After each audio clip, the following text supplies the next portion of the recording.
ओम गुरुर्ब्रह्मा गुरुर्विष्णु गुरुदेवो महेश्वरा गुरु साक्षात् परब्रह्मा तस्मै श्री गुरुवे नमः। ओम आदो देवकी देवगर्भजननं गोपीगिरिवर्धनं मायापूतन जीवतापहरणं गोवर्धनोद्धारणं कंसच्छेदनकौरवादिहननं कुन्तीसुता पालनम् एतत् श्रीमद्भागवतं पुराणकथितं श्रीकृष्णलीलामृतं निगमकल्पतरोर्गलितं फलं शुकमुखाद्रव अमृतसंयुतं पिबत भागवतं रसमालया मुहुरहो रसिका भुवि भावका। ओम नमः हरे राम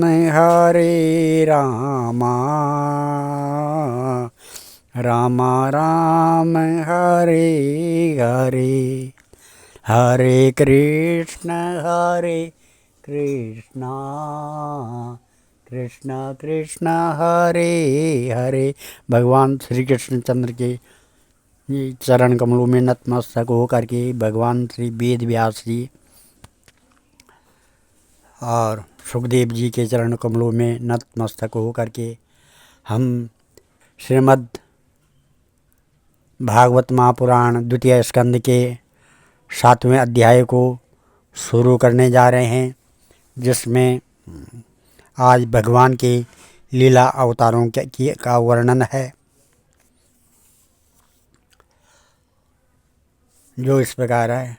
ओम ब्रह्मवाचा इत्युद्यता क्षितितलोद्धरणाय बिभ्रयत् क्रोडीतनो सकलयज्ञमवीव अनन्ता अन्तर्महार्णव उपागतमादिदैत्यं तं दृष्ट्वा ध्रुवमिव वज्रधरो ददार जातो रुचिर्जनयत् सुयमान सुयज्ञ आकूति शृणुर्मनत दक्षिणायां लोकत्रयस्य महती महरद्यदर्ति स्वयंभुवेन मनुना हरिरित्यनुक्ता जज्ञे च कर्दमगिरिः द्विजदेवहूत्यं स्त्रीभिः समं नवभिरात्मगतिं समात्रे उच्चेये आत्मसमलं गुणसङ्गपङ्कम् अस्मिन् विधूय कपिलस्य गतिं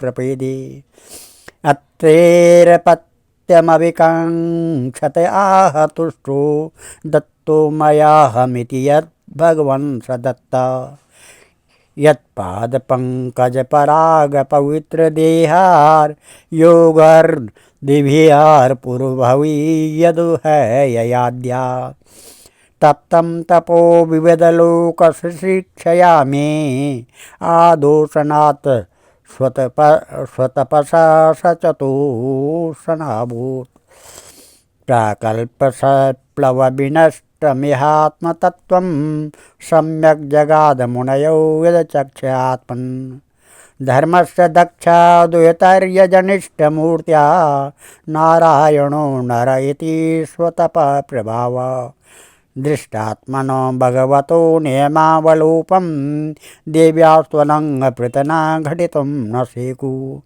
कामं दहन्त कृतनो ननरोषदृष्ट्या रोषं दहन्तमुत ते न दहन्त्यसह्यं सोऽयं यदन्तरमलं प्रविशन् बिभेति काम कथं नो पुनरस्य मनश्रेत विद्धसपत्नुदितपत्रविरन्तिराजो बालोऽप्यसन्नुपगतस्तपसे वनानि तस्माद् अदाद्ध्रुवगतिं गृणते प्रसन्नो दिव्या स्तुवन्ति मुनयो यदुपर्यधस्तात् यद्वेनम् उत्पथगतं द्विजवाक्यवज्रं विप्लष्टपौरुषभगं निरये पतन्तं त्यार्थितो जगति पुत्रपदं च लेभ्ये दुग्धा वसूनि वसुधा सकलानि येन नाभिरसा वृषभ आससुदे विशृण्वयोर् यो वे चचार समदृग्जडयोगचर्याम् यत्पारमहंसस्य मृगस्य पदमानन्ति स्वस्थ प्रशान्तकर्णा परिमुक्तसंगा सत्रे ममास भगवान् हयसि रसाथो साक्षात् स यज्ञपुरुषस्तपनीय वर्णा छन्दमयो मखमयोऽखिल देवतात्मा वाचो बहुरुषति सर्वतोषनस्ता। ब्रह्मा, हम 7वें अध्याय में भगवान के लीला अवतारों की कथा कहते हैं। ब्रह्मा जी कहते हैं, अनंत भगवान ने प्रलय के जल में डूबी हुई पृथ्वी का उद्धार करने के लिए समस्त यज्ञमय वाराह शरीर धारण किया था। आदि दैत्य हिरण्याक्ष जल के अंदर ही लड़ने के लिए उनके सामने आया। जैसे इंद्र ने अपने वज्र से पर्वतों के पंख काट डाले थे, वैसे ही वाराह भगवान ने अपनी दाढ़ों से उसके टुकड़े टुकड़े कर दिए। फिर वहीं उन्हीं प्रभु ने रुच नामक प्रजापति की पत्नी आकुति के गर्भ से सुयज्ञ के रूप में अवतार ग्रहण किया। उस अवतार में उन्होंने दक्षिणा नाम की पत्नी से सुयम नाम के देवताओं को उत्पन्न किया और तीनों लोगों के बड़े बड़े संकट हर लिए। इसी से स्वयंभू मनु ने उन्हें हरि के नाम से पुकारा। नारद कर्दम प्रजापति के घर देवहूति के गर्भ से 9 बहनों के साथ भगवान ने कपिल के रूप में अवतार ग्रहण किया। उन्होंने अपनी माता को उस आत्मज्ञान का उपदेश किया जिससे वे इस जन्म में अपने हृदय के संपूर्ण मल तीनों गुणों की आसक्ति का सारा कीचड़ धोकर कपिल भगवान के वास्तविक स्वरूप को प्राप्त हो गई। महर्षि अत्रि भगवान को पुत्र रूप में प्राप्त करना चाहते थे। उन पर प्रसन्न होकर भगवान ने उनसे एक दिन कहा कि मैंने अपने आप को तुम्हें दे दिया है। इसी से अवतार लेने पर भगवान का नाम दत्त माने देना, इसलिए उनका नाम दत्तात्रेय पड़ा। उनके चरण कमलों के पराग से अपने शरीर को पवित्र करके राजा यदु और सहस्रार्जुन आदि ने योग की भोग और मोक्ष दोनों की ही सिद्धियां प्राप्त की। नारद, सृष्टि के प्रारंभ में मैंने विविध लोगों को रचने की इच्छा से तपस्या की।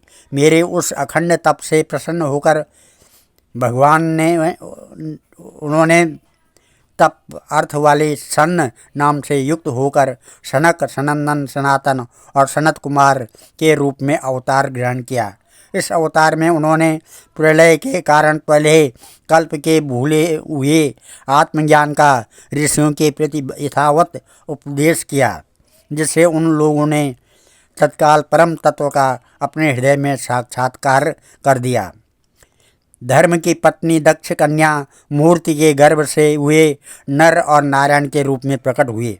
भगवान का ये अवतार नर नारायण के, उनकी तपस्या प्रभाव उन्हीं के जैसा है। इंद्र की भेजी हुई काम की सेना अप्सराएं उनके सामने जाते ही अपना स्वभाव खो बैठी। वे अपने हाव भाव से उन आत्मा स्वरूप भगवान की तपस्या में विघ्न नहीं डाल सकी।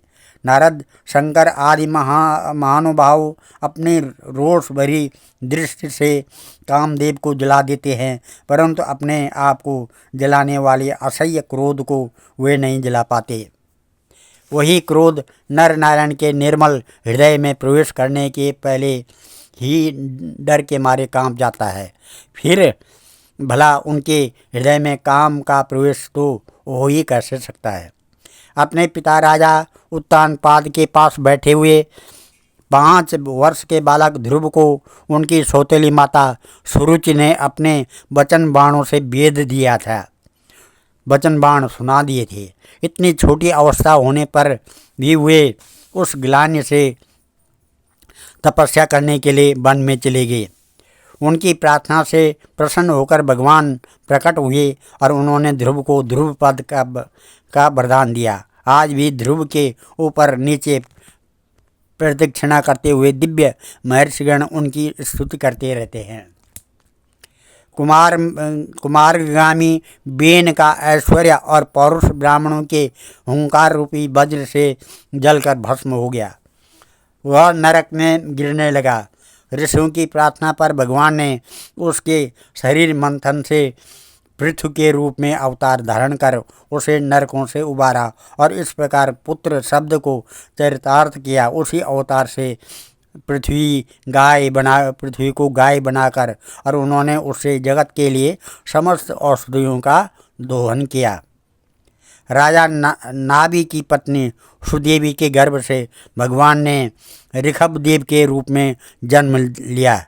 इस अवतार में समस्त आसक्तियों से रहित हो रहकर अपने इंद्रियों और मन को अत्यंत शांत करके एवं अपने स्वरूप में स्थित होकर समदर्शी के रूप में उन्होंने जड़ों की भांति योगचर्या का आचरण किया और इस स्थिति को महर्षि लोग परमहंस पद अथवा अवधूत चर्या कहते हैं। इसके बाद स्वयं ही यज्ञ पुरुष ने मेरे यज्ञ में स्वर्ण के समान कांति वाले हयग्रीव रूप में अवतार ग्रहण किया और भगवान का वह विग्रह वेदमय, यज्ञमय और सर्वदेवमय है। उन्हीं की नासिका से श्वास के रूप में वेदवाणी प्रकट हुई।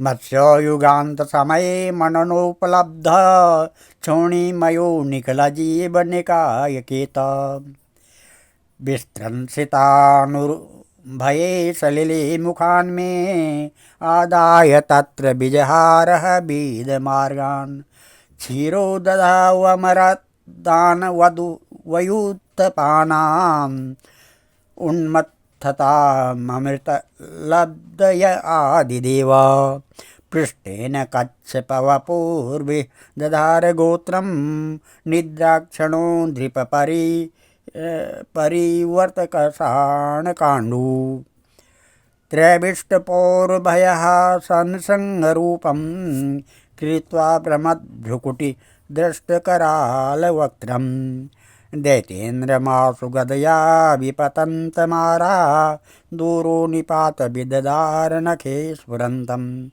अन्तःसरशूरबलेन पदे गृहीतो ग्राह्येण यूथपति रम्भोजहस्त आर्ता आयेदमादिपुरुषाखिललोकनाथं तीर्थश्रवणमङ्गलनामधेय श्रुत्वा हरितास्तमरणार्थिनमप्रमेय चक्रायुधो पतगजराजभुजाधिरूढ चक्रेण नक्रबदनं विनिपाश्य तस्मं ध्वस्ते प्रगृह्य भगवान् कृपयो जहार ज्यायान् गुणैर्वरजोऽप्यदिते सुतानां लोकान् विचक्रमयिमान् यथादियज्ञ क्षमा वामननेन जगृहे त्रिवत्सलेन यच्चामृते पतिचरन् प्रभुभिर्न चाल्य नार्थो बलिरयमुरुक्रमपादशौचं मापशिखाधृतवतो विबुधाधिपत्यं यो वेत्प्रतिश्रुतमते न चिकीर्षदन्या दात्मान्नमं शिरसा हरवे विमेन तुभ्यं च नारद वृषं भगवान् विबुद्ध भावेन साधु परितुष्ट उवाच योगं ज्ञानं च भागवतम् आत्म सतत्वदीपं यद्वासुदेव शरणं विदुरज्य सेवा चक्रं च दीक्षवियतं दशस्वतेजो मन्त्रेषु मनुवंशधरो बिभर्ति दृष्टेषु राजसुदमं व्यददात् स्वकीर्ति सत्ये त्रिविष्ट उशतिं प्रशयं चरित्रे धनुन्तरिस्य भगवान् स्वयमेव कीर्ति नृणां नृणां पुरुरुजं रुज आशु हन्ति यज्ञे च मा भागममृता युरवावरुन्दा आयुष्य वेद अनुशाश्वतीर्यलोके छत्रं क्षयाय विदिनोपवृतं महात्मा ब्रह्मन् भृगुञ्जितपथं नरकार्तिलिप्सु उदन्त्यसा भगवाने कण्टक उग्रवीर्यं स्त्रीत्र सप्तकृतरुदारपरस्वधेन अस्मत्प्रसादसुमुख कलयो कलेश इक्ष्वाकुवंश अवतीर्य गुरुर्निदेशे तिष्ठन् वनं सदयितानुज आविवेश यस्मिन् विरुन्धदशकन्दर आर्तमार्सन् यस्मादादुदधिरूढभयङ्गविपो मार्गं सपद्य रिपुरं हरवद्दिदक्षु दूरेषु हिन्मथितो रोषसुरोणदृष्ट्या तातप्यमानं करोरनचक्रचक्र वक्षस्थलस्पर्शरुग्णमहेन्द्रवाह दन्तेर्बिडाम्बितकुम्भुष ऊढहासं सद्यो सुबीष विनेशते दारहर्तुं विस्फोड्यते धनुष उच्चरतो दृशैनी।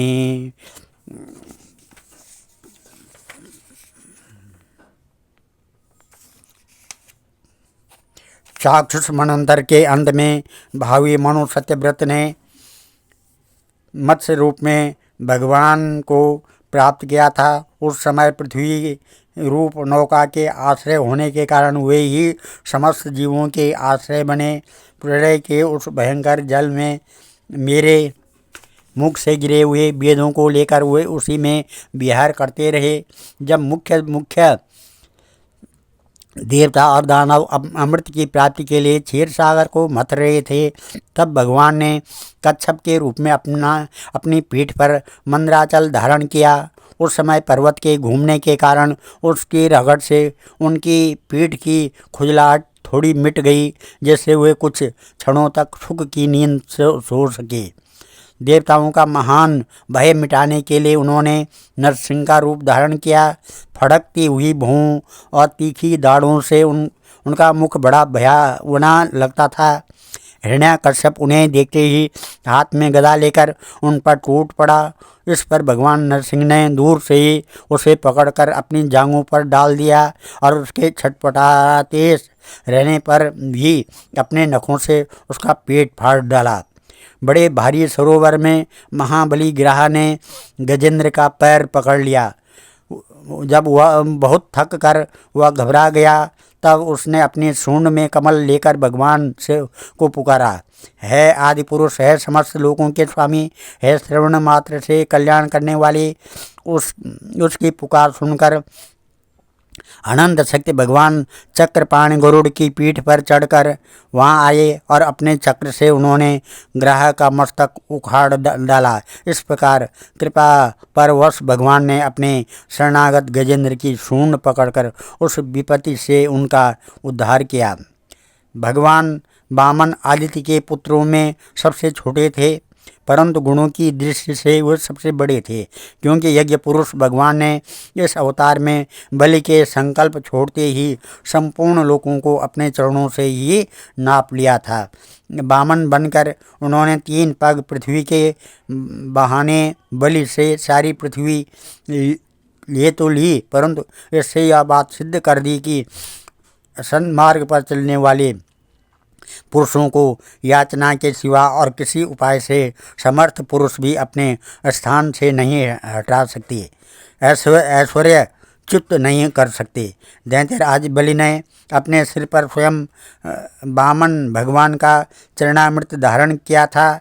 ऐसी स्थिति में उन्हें जो देवताओं के राजा इंद्र की पदवी मिली, इसमें कोई बलि का पुरुषार्थ नहीं था। अपने गुरु शुक्राचार्य के मना करने पर भी वे अपनी प्रतिज्ञा के विपरीत कुछ भी करने को तैयार नहीं हुए, और तो क्या, भगवान का तीसरा पग पूरा करने के लिए उनके चरणों में सिर रखकर उन्होंने अपने आप को भी समर्पित कर दिया। नारद, तुम्हारे अत्यंत प्रेम भाव से परम प्रसन्न होकर हंस के रूप में भगवान ने तुम्हें योग, ज्ञान और आत्म तत्व को प्रकाशित करने वाले भागवत धर्म का उपदेश किया। वह केवल भगवान के शरणागत के भक्तों को ही सुगमता से प्राप्त होता है। वे ही भगवान स्वयंभू आदि मनंत्रों में मनु के रूप में अवतार लेकर मनुवंश की रक्षा करते हुए दसों दिशाओं में अपने सुदर्शन चक्र के समान तेज से बेरोक टोक निष्कंटक राज करते हैं। तीनों लोकों के ऊपर सत्यलोक तक उनके चरित्रों की कमनीय कीर्ति फैल जाती है और उसी रूप में वे समय समय पर पृथ्वी के भारभूत दुष्ट राजाओं का दमन भी करते रहते हैं। स्वनाम धन्य भगवान धनंतरी अपने नाम से ही बड़े बड़े रोगियों के रोग तत्काल नष्ट कर देते हैं। उन्होंने अमृत पिलाकर देवताओं को अमर कर दिया और दैत्यों के द्वारा हरण किए हुए उनके यज्ञ भाग उन्हें फिर से दिला दिए। उन्होंने ही अवतार लेकर संसार में आयुर्वेद का प्रवर्तन किया। जब संसार में ब्राह्मण द्रोही आर्य मर्यादा का उल्लंघन करने वाले नारकीय क्षत्रिय अपने नाश के लिए ही दैववश बढ़ जाते हैं और पृथ्वी कांटे बन जाते हैं, तब भगवान महापराक्रमी परशुराम के रूप में अवतीर्ण होकर अपनी तीखी धार वाले फरसे से 21 बार उन क्षत्रियों का नाश किया। मायापति भगवान हम पर अनुग्रह करने के लिए अपने कलाओं में भरत, शत्रुघ्न और लक्ष्मण के साथ श्री राम के रूप से इक्ष्वाकु के वंश में अवतीर्ण होते हैं। इस अवतार में अपनी पिता की आज्ञा का पालन करने के लिए अपनी पत्नी और भाई के साथ वे वन में निवास करते हैं। उसी समय उनसे विरोध करके रावण उनके हाथों मरता है। त्रिपुर विमान को जलाने के लिए उद्यत शंकर के समान जिस समय भगवान राम शत्रु की नगरी लंका को भस्म करने के लिए समुद्र तट पर पहुँचते हैं, उस समय सीता के वियोग के कारण बढ़ी हुई क्रोधाग्नि से उनकी आंखें इतनी लाल हो जाती हैं कि उनकी दृष्टि से ही समुद्र के मगरमच्छ, सांप और ग्राह आदि जीव जलने लगते हैं और भय से थर थर कांपता हुआ समुद्र झटपट उन्हें मार्ग दे देता है। जब रावण की कठोर छाती से टकराकर इंद्र के वाहन ऐरावत के दांत चूर चूर होकर चारों ओर फैल गए थे, जिससे दिशाएं सफ़ेद हो गई थी, तब दिग्विजयी विजयी रावण घमंड से फूल कर हंसने लगा था। वही रावण जब श्री रामचंद्र जी की पत्नी सीता जी को चुरा कर ले जाता है और लड़ाई के मैदान में उनसे लड़ने के लिए गर्वपूर्वक आता है, तब भगवान श्री राम के धनुष की टंकार से ही उसका यह घमंड प्राणों के साथ तत्क्षण विलीन हो जाता है। भूमि सुरेतरवरूथ विमर्दिताया क्लेलभ्ययाय कलया सतकृष्ण केशा जाता करिष्यत जनानुपलक्ष्य मार्गम कर्माणि चात्ममयिपो निबन्धनानि तोकेन जीवहरेण यदलूकिकाया श्रेमासिकास्य च पदा सकटोपवृत्या यद्रिङ्गतान्तर्गतेन दिवस्पोषसोर्वा उन्मूलनं तरथार्जुनयोः भाव्यं यद्वे ब्रजेर्ब्रजपशून् वशयोतोऽयपीठान् पालास्तजीवदयनोग्रदृष्टवृष्ट्या तत्श्रुत्य इति विषये वीर्य विलोलजिह्वा मुच्चाटयिष्य दुर्गं विहरन् हृदयान् तत्कर्म दिव्यमिव ईशयानं दावाग्निशुचिवने परिदह्यमानम् उन्येषि व्रजमतयो श्रितकान्तकालयं नेत्रे विदाप्य सबलो नदीगर्भवीर्य गृह्णीत यदुपवन्दममुष्य माता सुलभं श्रुतस्य न तु तदमुष्यमाति यद्रिम्यतो वदने भुवनानि गोपी संवीक्ष्य शङ्कितमना प्रतिबोधितासीत् नन्दं च मोक्षत भयाद् वरुणस्य पाशान् गोपान् वेलेषु वेतान् मयसूनुना च अन्यापृतं निशिशयानमतिश्रमेण लोकं विकुण्ठमुपनेच्छति गोकुलं स्म गोपर्मखे प्रतिहते ब्रज विप्लवाय देवे विवर्षति पशून् कृपया गिरीषु धर्तोऽखिलीन्द्रमिव सप्त दिनानि सप्त वर्षो महीद्रमणक एक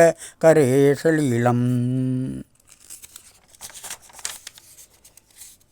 क्रीडन् वने निशनिशाकर रश्मे मेमो गौर्यां रासोन्मुखा कलपदायतमूर्छितेन उद्दीपिता स्मररुजां व्रजवृद्धद्वयनं हर्तोर्यहर्तशिरो धनुदानुगस्य ये च प्रलम्बखरदोर्दुर्केसरिष्टं मल्लेवकं सवयनां कुजपौण्ड्रकाद्या अन्ये च साल्वकपि बलबदलन्तवक्त्रा सप्तोक्षसंवर विदुरथ रुक्मि मुख्या एवा मृदे समितिशालिन आत्वचापा कामौजमत्वकुरुके कवसृञ्जयाद्य व्यासन्ति दर्शनमलं बलिमापार्थभीमं व्याज्वायेन हरिणा निलयं तदीयन् कालेन मिलिता दिया मृष्यनृणां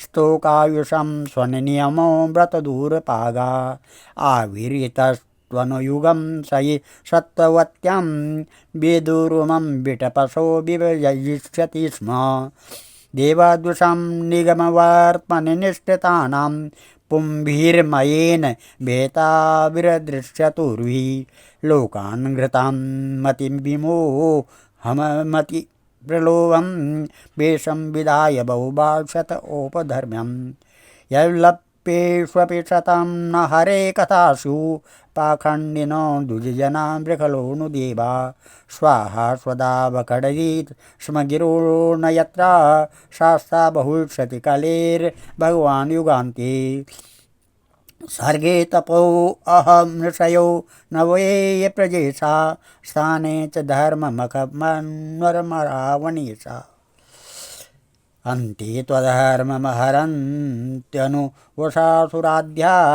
माया विभूतया इमा पुरुषशक्तिभाजा विष्टोर्वीर्यगणानां क्रतुमो हतिर्या या पार्थिवान्यपि कविर्विममेरजांसि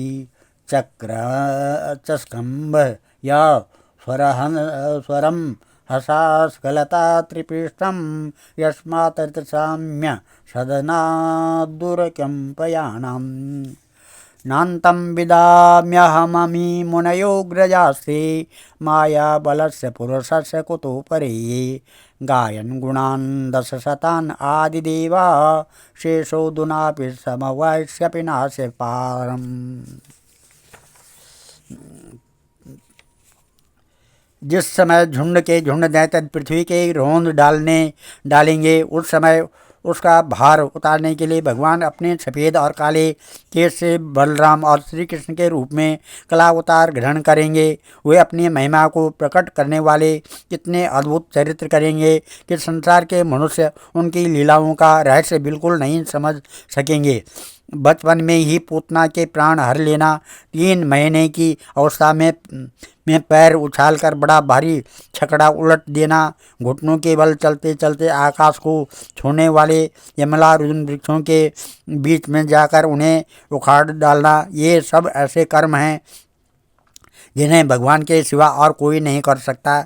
जब कलिया नाग के विष से दूषित वह यमुना जल पीकर बछड़े और गोप बालक मर जाएंगे, तब वे अपनी सुधामयी कृपा दृष्टि की वर्षा से ही उन्हें जीवित कर देंगे और यमुना जल को शुद्ध करने के लिए वे उसमें विहार करेंगे तथा विष की शक्ति से जीव लपलपाते हुए कलिया नाग को वहाँ से निकाल देंगे।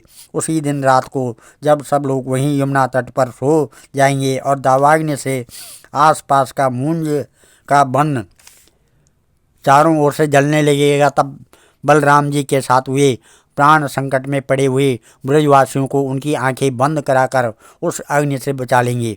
उनकी यह लीला भी अलौकिक ही होगी। उनकी शांति वास्तव में अचिंत्य है। उनकी माता उन्हें बांधने के लिए जो रस्सी लाएंगी वही उनके उदर में पूरी नहीं पड़ेगी, 2 अंगुल छोटी ही रह जाएगी। तब जम्बाई लेते समय श्री कृष्ण के मुख में 14 भुवन देखकर पहले तो यशोदा भयभीत हो जाएंगी, परंतु फिर से वे संभल जाएंगे। वे नंद बाबा को अजगर के भय से और वरुण के पास से छुड़ाएंगे। मय दानव का पुत्र व्योमासुर जब गोप बालों को पहाड़ की गुफाओं में बंद कर देगा, तब वे उन्हें भी वहां से बचा लाएंगे। गोकुल के लोगों को जो दिन भर तो काम धंधों में व्याकुल रहते हैं और रात को अत्यंत थक कर सो जाते हैं, साधनाहीन होने पर भी अपने परम धाम में ले जाएंगे। निष्पाप नारद जब श्री कृष्ण की सलाह से गोप लोग इंद्र का यज्ञ बंद कर देंगे, तब इंद्र ब्रज भूमि का नाश करने के लिए चारों ओर से मूसलाधार वर्षा करने लगेंगे। उससे उनकी तथा उनके पशुओं की रक्षा करने के लिए भगवान कृपा परवश हो 7 वर्ष की अवस्था में ही 7 दिनों तक गोवर्धन पर्वत को एक ही हाथ में छत्रक पुष्प कुकुरमुत्ते की तरह खेल खेल में ही धारण किए रहेंगे। वृंदावन में विहार करते हुए रास करने की इच्छा से वे रात के समय जब चंद्रमा की उज्जवल चांदनी चारों ओर छिटक रही होगी, अपनी बांसुरी पर मधुर संगीत की लंबी तान छेड़ेंगे। उससे प्रेम विवश होकर आई हुई गोपियों को जब कुबेर का सेवक शंख चूड़ हरण करेगा, तब वे उसका सिर उतार लेंगे और भी बहुत से प्रलंबासुर, धेनुकासुर, बकासुर, केसी, हरिषासुर आदि दैत्य, चाणूर आदि पहलवान, कुवलया, पीड़, हाथी, कंस, काल यवन, भौमासुर, मिथ्या, वासुदेव, साल्व, द्विविध बानर, बलबल, दंतवक्त, राजा नग्नजित के 7 बैल, संबरासुर, विदुरथ और रुक्मी आदि तथा कम्बोज, मत्स्य, कुरु, केकय और संजय आदि देशों के राजा लोग एवं जो भी योद्धा धनुष धारण करके युद्ध के लिए के मैदान में सामने आएंगे, वे सब बलराम, भीमसेन, अर्जुन और आदि नामों की आड़ में स्वयं भगवान के द्वारा मारे जाकर उन्हीं के धाम में चले जाएंगे। समय के फेरे से लोगों की समझ कम हो जाती है, आयु भी कम होने लगती है। उस समय जब भगवान देखते हैं कि अब ये लोग मेरे तत्व को बतलाने वाली वेदवाणी को समझने में असमर्थ होते जा रहे हैं, तब प्रत्येक कल्प में सत्यवती के गर्भ से व्यास के रूप में प्रकट होकर हुए वेद रूपी वृक्ष का विभिन्न शाखाओं के रूप में विभाजन कर देते हैं। देवताओं के शत्रु दैत्य लोग भी वेद मार्ग का सहारा लेकर मय दानव के बनाए हुए अदृश्य वेग वाले नगरों में रहकर लोगों का सत्यानाश करने लगेंगे। तब भगवान लोगों की बुद्धि में मोह और अत्यंत लोभ उत्पन्न करने वाला वेश धारण करके बुद्ध के रूप में बहुत से उपधर्मों का उपदेश करेंगे। कलयुग के अंत में जब सत्पुरुषों के घर भी भगवान की कथा होने में बाधा पड़ने लगेगी, ब्राह्मण, क्षत्रिय तथा वैश्य पाखंडी और शूद्र राजा हो जाएंगे। यहाँ तक कि कहीं भी स्वाहा स्वधा और वषटकार की ध्वनि देवता पितरों के यज्ञ श्राद्ध की बात तक नहीं सुनाई पड़ेगी। तब कलयुग का शासन करने के लिए भगवान कल के अवतार ग्रहण करेंगे। जब संसार की रचना का समय होता है, तब तपस्या 9 प्रजापति, मरीचि ऋषि और मेरे रूप में जब सृष्टि की रक्षा का समय होता है, तब धर्म, विष्णु, मनु देवता और राजाओं के रूप में तथा जब सृष्टि के प्रलय का समय होता है, तब अधर्म, रुद्र तथा क्रोधवश नाम के सर्प एवं दैत्य आदि के रूप में सर्वशक्तिमान भगवान की माया विभूतियाँ ये प्रकट होती हैं। अपनी प्रतिभा के बल से पृथ्वी के एक एक धूलि कण को गिन चुकने पर भी जगत में ऐसा कौन पुरुष है जो भगवान की शक्तियों की गणना कर सके। जब वे त्रिविक्रम अवतार लेकर त्रिलोकी को नाप रहे थे, उस समय उनके चरणों के अदम्य वेग से प्रकृति रूप अंतिम आवरण से लेकर सत्यलोक तक सारा ब्रह्मांड कांपने लगा था। तब उन्होंने ये अपनी शक्ति से उसे स्थिर किया। समस्त सृष्टि की रचना संहार करने वाली माया उनकी एक शक्ति है। ऐसी अनंत शक्तियों के आश्रय उनके स्वरूप को मैं जानता हूँ, और न वे तुम्हारे बड़े भाई सनकादि ही, फिर दूसरों को तो कहना ही क्या है। आदिदेव भगवान शेष सहस्त्र मुख से उनके गुणों का गायन करते आ रहे हैं, परंतु वे अब भी उनके अंत की कल्पना नहीं कर सके। एषं स एव भगवानद्वये यदन्तः सर्वात्मनां श्रितपदो यदि निर्बलीकं ते दुस्तरा मतिरतरन्ते च देवमायं नैषं ममाहितमिति धीशृङ्गाल वक्षे वेदाहमं परमस्य हि योगमायं यूयं भवस्य भगवानथ दैववर्य पत्नी मनोसव मनुष्य तदात्मा स प्राचीन बहिर्ऋखभुरंग उत ध्रुवस इक्षाकुरेर्मुचकुंद विदेह गादी दद्वांबरीश सगरा गहनाओ साध्या मानदातार्क लर्क शतधन्व नुरंति देवा देवाव्रतो बलिरमूर्तयो दिलीप शोभर्युतंकशिवि देवलपिप्पलादा सारस्वतो धवपराशर भूरिसेना सेना एने विभीषण हणु उपदे इंद्रदत्ता पार्थास्तेवेण विदुरश्रुतदेववर्या देवे विदन्त्य च देवमायं स्त्रीशूद्रहुणसवरा अपि पापजीवा यद्योद्भुत क्रमपरायणशीलशिक्षां स्थैर्यजना अपि किमु सुतधारणायै शश्वत्प्रशान्तनमयं प्रतिबोधमात्रं शुद्धं समं सदशतं परमात्मतत्त्वं शब्दो न यत्र कारकवाणक्रियार्थो माया परेत्य विमुखे च विलज्जमाना तदवे पदं भगवता परमस्य पुंस ब्रह्मेद यद्विदुरजस्त्रसुखं विशोकं सन्ध्रंग निशम्य पयतयो यमकर्तहेत्रीं जन्युसुराडिवनिपान खनित्रमिन्द्र न श्रेयसामपि विभुर्भगवान् यतोऽन्यः भावस्य भावभेतस्य सतः प्रसिद्धि देहेषु धातु विगमे न विशीर्यमाणे व्यमेव तत्र पुरुषो न विशीर्यते जः।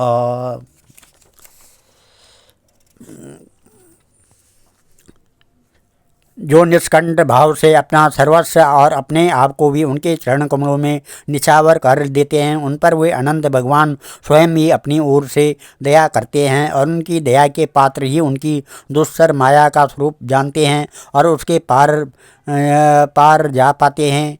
वास्तव में ऐसे पुरुष ही कुत्ते और सियारों के कलेवार रूप अपने और पुत्रादिकों के शरीर में यह मैं हूँ, यह मेरा है, ऐसा भाव नहीं करते। प्यारे नारद, परम पुरुष की उस योग माया मैं जानता हूँ तथा तुम लोग भगवान शंकर, दैत्य कुलभूषण प्रहलाद, शतरूपा, मनुपुत्र, प्रियव्रत आदि प्राचीन बरही, ऋभु और ध्रुव भी जानते हैं। इनके सिवाय इक्ष्वाकु, पुररवा, मुचकुंद, जनक, गादी, रघु, अम्बरीश, सगर, गय, याति आदि तथा मानधाता, अलर्क, शतधन्वा, अनुरंतदेव, भीष्म, बलि, अमूर्तर्य, दिलीप, शोभरी, उतंग, शिवि, देवल, पिपलाद, सारस्वत, उद्धव, पराशर, भूरिसेन एवं विभीषण, हनुमान, सुखदेव, अर्जुन, अरिष्टसेन, विदुर और श्रुतदेव आदि महात्मा भी जानते हैं, जिन्हें भगवान के प्रेमी भक्तों का सा स्वभाव बनाने की शिक्षा मिली है। वे स्त्री, शूद्र, हूण, भील और पाप के कारण पशु पक्षी आदि योनियों में रहने वाले भी भगवान की माया का रहस्य जान जाते हैं और इस संसार सागर से सदा के लिए पार हो जाते हैं। फिर जो लोग वैदिक सदाचार का पालन करते हैं उनके संबंध में तो कहना ही क्या है।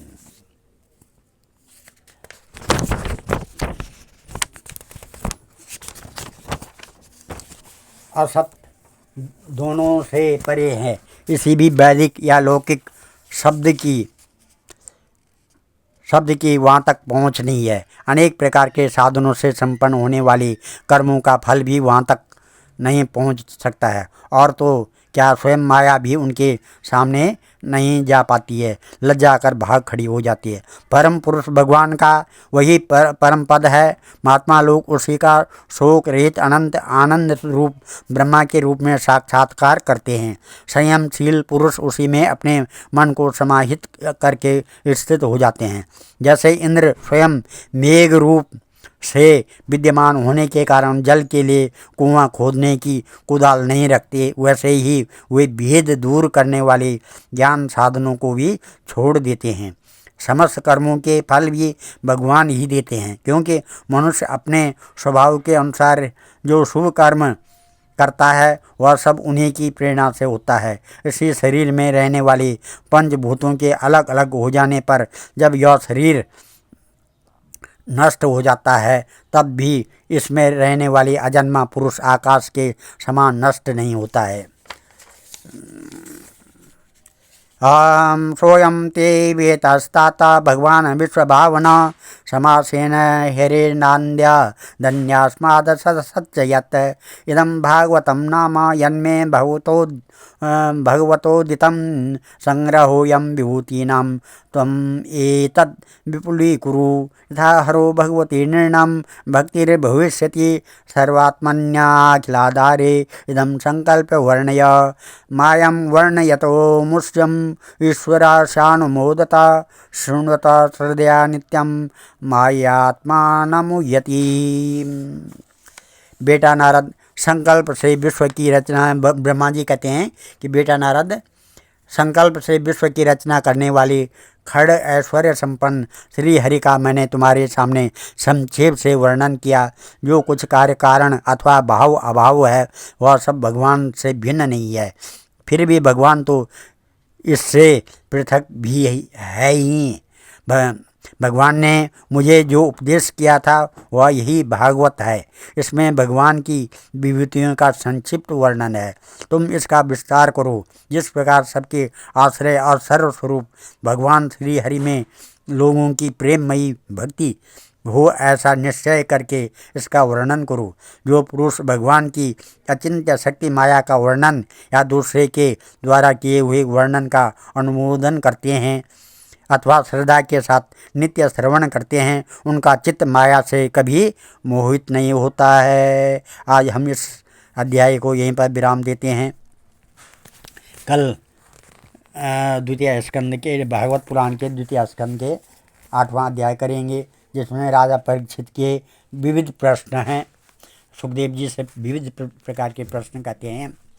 मंगलम भगवान विष्णु मंगलम गरुड़ध्वजा मंगलम पुंडरीकाक्षा मंगलाय तनो हरि।